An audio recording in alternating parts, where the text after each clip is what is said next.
UK வரலாமா வேணாமா? முதல்ல இப்படி யாராவது வீடியோ போட்டாங்கன்னா நீங்க ஃபர்ஸ்ட் கேட்க வேண்டியது 2 கேள்வி. அவங்க யூகேல எத்தனை வருஷம் இருக்காங்க, என்னவா இருக்காங்க? சோ இது ஏன் சொல்றேன்னா 2.5 வருஷத்துக்கு முன்னாடி ஸ்டூடெண்டா வந்தப்போ இந்த கேள்வி என்கிட்ட கேட்டிருந்தீங்கன்னா சோ என் பதில் வேற மாதிரி இருந்திருக்கலாம். அதுவே இப்போ 1 வருஷமா ஸ்கில்டு ஒர்க்கர் விசால வேலை செஞ்சு பாதி யூரோப் சுத்திட்டு வந்ததுக்கு அப்புறம் கேட்டீங்கன்னா வரலாம், சில விஷயம் தெரிஞ்சுட்டு வாங்கன்னு சொல்லுவேன். நான் ஸ்டூடெண்டா இருக்கப்போ ஃபேஸ் பண்ண ப்ராப்ளம்ஸை இப்போ நான் வேலைக்கு போறப்ப ஃபேஸ் பண்றது இல்ல. இப்போ நான் ஃபேஸ் பண்ற ப்ராப்ளம்ஸை ஆன் சைட்ல இந்தியால இருந்து டேரக்டா யூகே வரவங்க ஃபேஸ் பண்ணணும் அவசியம் இல்ல.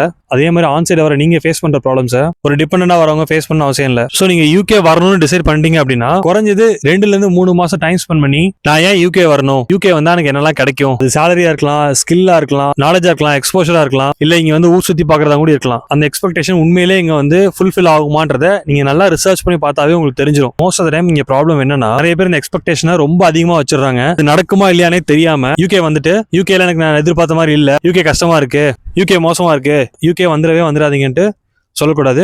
அந்த எக்ஸ்பெக்டேஷன்ஸ் உண்மையிலே இங்க ரியாலிட்டியில இருக்குமான்றது தெரியாம யூகே வந்தீங்கன்னா அப்புறம் யூகே மேல வெறுப்பு வரதான் செய்யும். அப்ப யூகே ரொம்ப கஷ்டமா இருக்கும். சரி, எப்படி வந்து தெரிஞ்சுக்கிறதுங்கன்னா முன்ன மாதிரிலாம் இல்லைங்க. இப்ப ஆக்சுவலா நிறைய தமிழ் மக்கள் இங்க இருக்காங்க. நம்ம இந்தியா சேர்ந்த தமிழர்களும் சரி, இல்ல நம்ம இலங்கை தமிழர்களும் சரி, இங்க நிறைய பேர் இருக்காங்க. ஆல்மோஸ்ட் எல்லா ஃபீல்ட்லயும் இருக்காங்க. நீங்க லிங்க்டின் போய் தேடினாவே அங்க நிறைய பேர் கண்டுபிடிக்கலாம். சோ தயவு செஞ்சு யாராவது ஒருத்தவங்களோட வீடியோ பார்த்துட்டு நீங்க வர வேணாம்னு டிசைட் பண்ணாதீங்க. யூகே வந்தா பயங்கரமா இருக்கும்னு நினைச்சு வந்துடாதீங்க. 2 மாசம் 3 மாசம் நீங்க இதை உட்காந்து சர்ச் பண்ணும்போது, ஒரு ப்ராப்பர் ஹோம் ஒர்க் பண்ணும்போது உங்களுக்கே தெரிஞ்சிடும் இங்க வரலாமா வேணாமா, வந்தா இதெல்லாம் நடக்குமா இல்லையான்றது உங்களுக்கே தெரிஞ்சிடும்.